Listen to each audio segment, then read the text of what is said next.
আসসালামু আলাইকুম রহমতুল্লাহি বারাকাতুহ। আজকে আমরা অনেকগুলো বিষয় শিখব ইনশাআল্লাহ। তো শুরু করা যাক।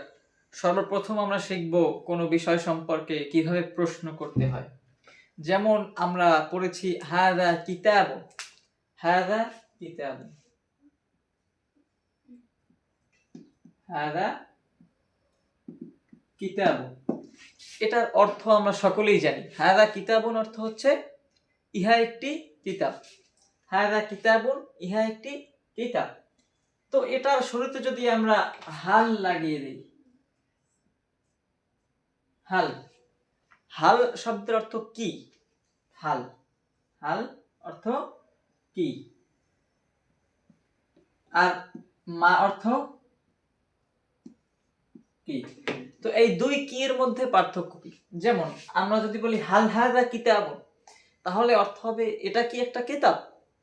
আর মা দ্বারা কি ধরনের প্রশ্ন করতে হয়? মা দ্বারা প্রশ্ন করতে হয় যার উত্তর হ্যাঁ বা না দ্বারা দেয়া যায় না। আর হাল দ্বারা প্রশ্ন করতে হবে যেটার উত্তরটা হ্যাঁ বা না দ্বারা দেয়া যায়। যেমন হাল হাযা কিতাবুন, আমরা হাল দ্বারা প্রশ্ন করেছি ইহা কি একটা কিতাব, এটার উত্তর আমরা হ্যাঁ বা না দ্বারা দিতে পারতেছি। যেমন আমি যদি আমার কিতাব হয় তাহলে বলবো হ্যাঁ এটা আমার কিতাব। হ্যাঁ, শুধুমাত্র হ্যাঁ বললে প্রশ্নকারী বুঝে যাবে, আবার না বললেও বুঝে যাবে। কিন্তু এই মা দ্বারা এখানে বলা যাবে না মা হাযা কিতাব, তাহলে অর্থ হবে এটা কিতাব নয়। হাযা, হাল অর্থ কি এটা কি একটা কিতাব। আর এই মায়ের অর্থ কি যার উত্তর জানা নেই, যেটার উত্তর হ্যাঁ বা না দ্বারা দেয়া যায় না। যেমন মা দ্বারা একটা প্রশ্ন করে দেখাই, মা ইসমুকা, তোমার নাম কি? এখন এটার উত্তর আমরা হ্যাঁ বা না দ্বারা দিতে পারবো না, আমাদেরকে বলতে হবে যে আমার নাম কি, আমার নাম যেটা সেটা বলতে হবে। কিন্তু হাল দ্বারা এই ধরনের প্রশ্ন করে না, হাল দ্বারা প্রশ্ন করতে হয় যেটার উত্তর হ্যাঁ বা না দ্বারা দেওয়া যায়। তো আমরা এটাকে মনে রাখবো, ভালোভাবে মনে রাখবো। আর মা দ্বারা প্রশ্ন করতে হয় যেটার উত্তর জানা নেই, যেটার উত্তর হ্যাঁ বা না দ্বারা দেওয়া যায় না। তো হাল হাযা কিতাব, ইহা কি একটি, ইহা কি একটি কিতাব। যদি আমার কিতাব হয় তাহলে আমি বলবো নাআম। নাআম মানে হ্যাঁ, নাআম অর্থ হ্যাঁ, এটা মনে রাখতে হবে। নাআম হ্যাঁ, আর না, না এর আরবি হচ্ছে লা, লা, লা অর্থ না, লা না। নাআম অর্থ হ্যাঁ, নাআম অর্থ হ্যাঁ, আর লা অর্থ না। তো আমরা এই কিছু বাক্যকে আমরা প্রশ্নবোধক বানাবো।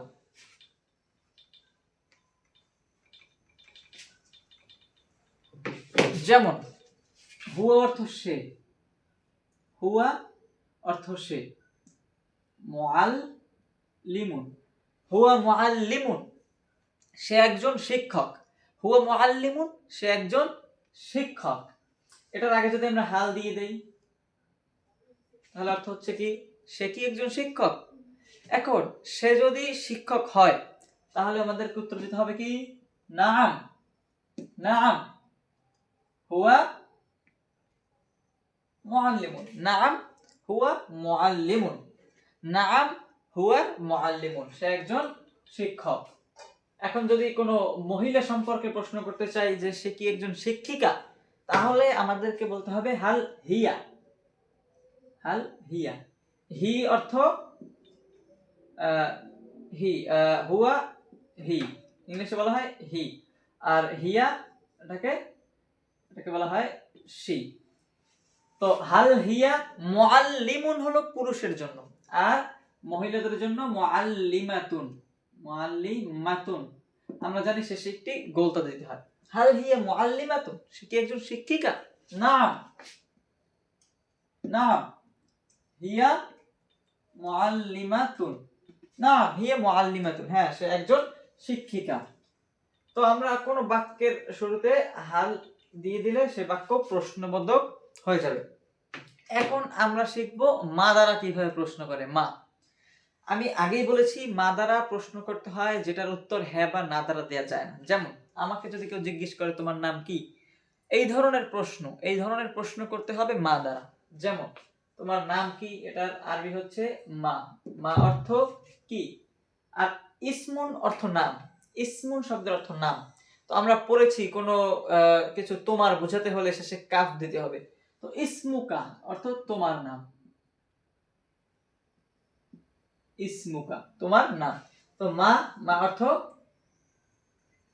মা অর্থ কি, মা ইসমুকা, তোমার নাম কি, বলতে হবে আমার নাম কি, ইসমি। ইসমি অর্থ আমার নাম, ইসমি অর্থ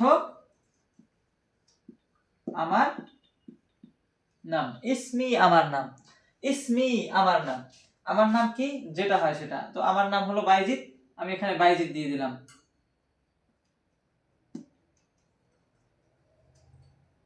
বাইজিদ, ইসমি বাইজিদ, আমার নাম বাইজিদ। তো আমি আমার নাম দিলাম, এখানে যার যেটা নাম সে সেটা বলতে হবে। তো মাসমুকা, তোমার নাম কি, ইসমি বাইজিদ, আমার নাম বাইজিদ। এই ধরনের প্রশ্ন করতে হবে মা দ্বারা। আইনা, আইনা শব্দের অর্থ হচ্ছে কোথায়। আইনা, আইনা অর্থ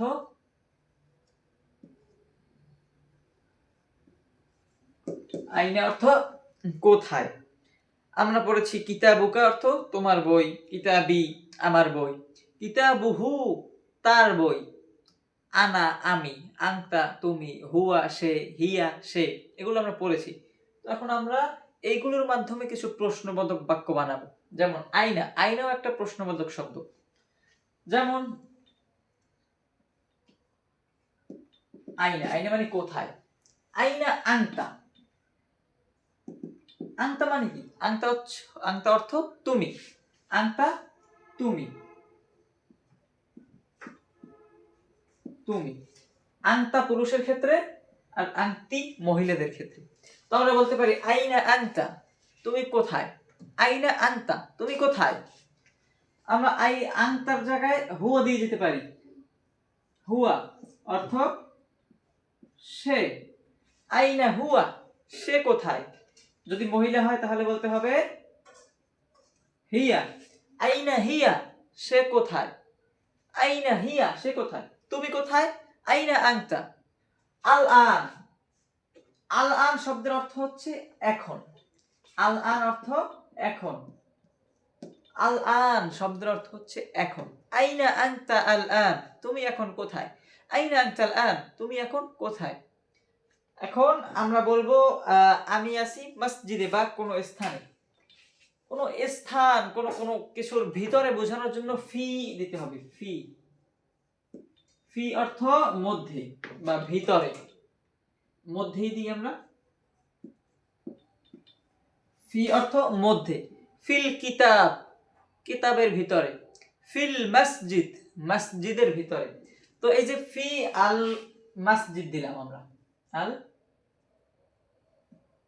মসজিদ, মসজিদ শব্দটা ছিল মসজিদ, আমরা এখানে শুরুতে আলিফ লামটা যোগ করলাম কেন, আল মসজিদ দিলাম কেন।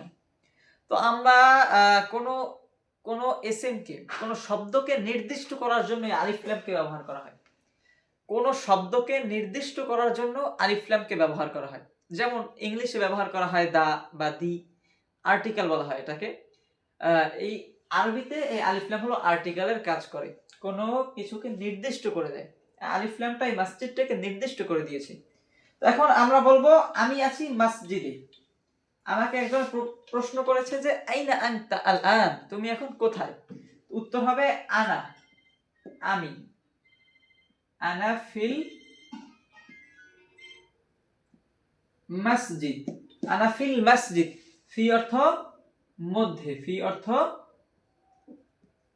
আনা ফিল মসজিদ, আমি মসজিদে আছি।